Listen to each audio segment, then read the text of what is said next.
यो चाहिँ हामी बफको अचार बनाउन लागेको हैन। बफको अचार बनाउने यो चाहिँ, अनि त्यसको लागि मासु चाहिँ पिस गर्दै छ इत्रु। यो चाहिँ हिजो लिएर आएको। अझ बफको मासुको रेसिपी पनि सेयर गरिदिन्छु म कसरी बनाउँछ भनेर। सबै आगोमा बनाउन लाग्यो कि आगोमा छुट्टै टेस्ट हुन्छ नि त, त्यही भएर।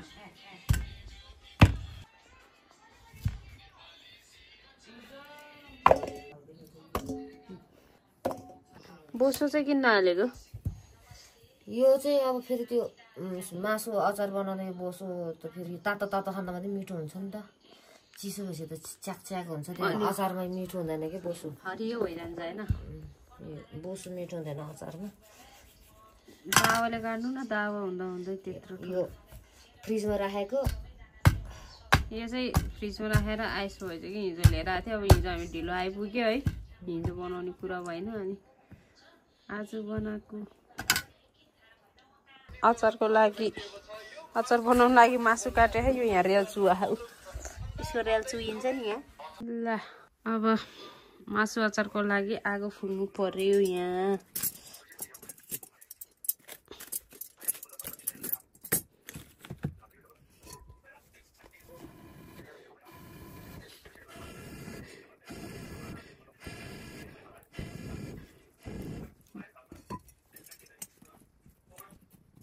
अब यो बसादिउँ, पानी उमालेर पकाइदिनु भने होइन, मासु दिन्छ कि भनेर त्यहाँ होइन मासु दिन्छ भनेर यहाँ काटे त्यसरी आएर हेऱ्यो त्यहाँ।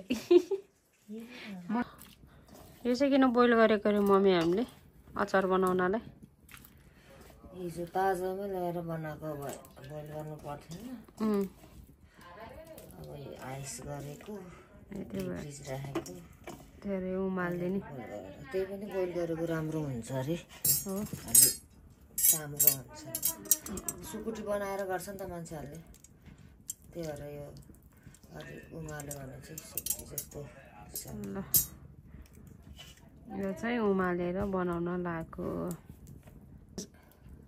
यो उमाल्दा चाहिँ थोरै बिसार र नुन हाल्ने हो, नुन र बिसार हालिदिनु पर्छ है हल्का। आफ्नो आफ्नो स्टाइल, आफ्नो आफ्नो तरिका होइन। मुखमा पेटमा पुग्न पाए भयो। अहिले त यति हाल्ने हो, अनि यसलाई उमालिदिने मात्र हो, बोइल गरिदिने हो, अनि त्यसपछि निकालेर अनि फ्राई गर्ने हो सबै सामान हालेर होइन।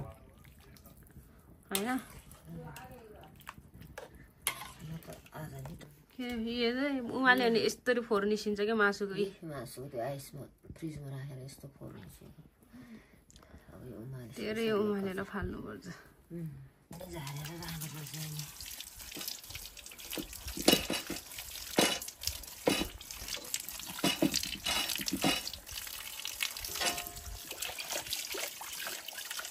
यहाँ चाहिँ हाम्रो अचार बन्न लाहा। यो चाहिँ तेल तताएको।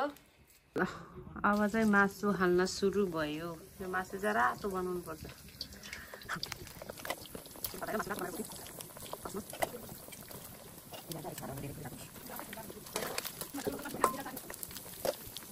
फ्राई गर्दै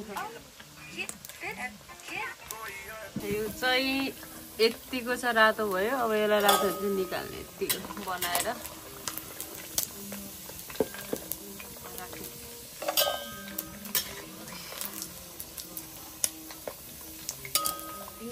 खुर्सानी पनि यसरी फुराउनु पर्छ है। लास्टमा अनि खुर्सानी यतिकै राखिदिने होइन, ठुलो पारेर त्यसलाई फुराएको खुर्सानी। अनि त्यसपछि त्यो सबै मासुहरू फ्राई गरेर राखेपछि लसुन र अदुवा फुराउन लाग्यो। लसुन र अदुवा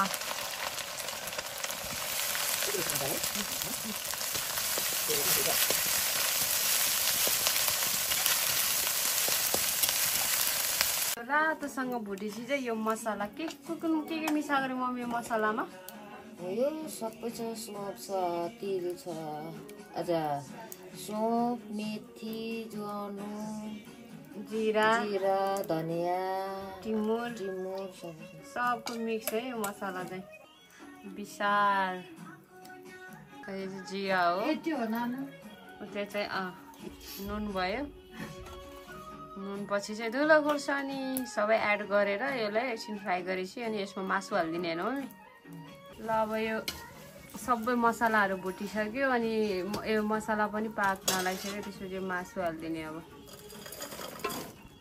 मासु हालेर मासुलाई चलाइदिने अनि लास्टमा के मम्मी लेमन एड गरिदिने होइन लेमन भिनेगर के हुन्छ त्यति हो लास्टमा चाहिँ सुप एड गरिदिने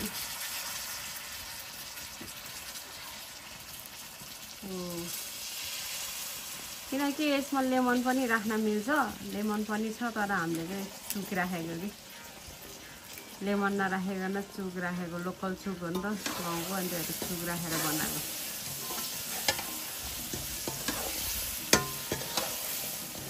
दामी देखेको त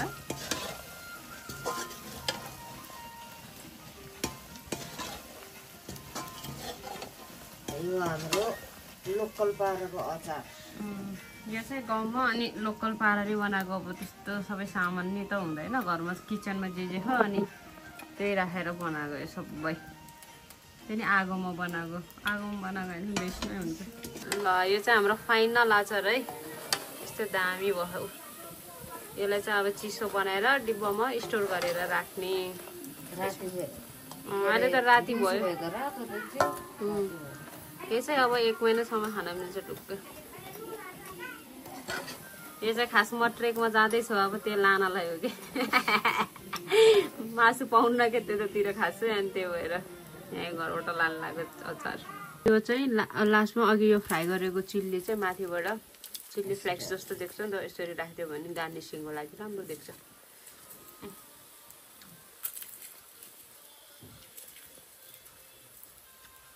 ल आजलाई यति हो हाम्रो रेसिपी सक्यो अब बनाएको अचार चाहिँ अब यो यसरी डिब्बामा स्टोर गर्ने अनि यो चाहिँ ठ्याक्क 1 महिनासम्म खान मिल्छ 2 डब्बामा सक्छ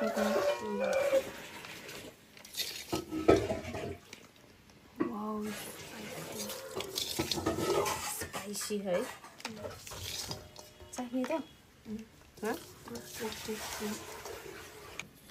ओबीले चाख्ने रे ल चाखे एउटा कस्तो भएछ अनि भन रिभ्यू कस्तो भयो मिठो भयो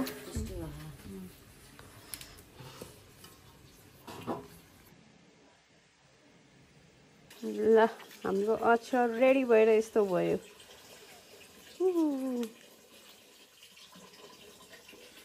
दामी भएको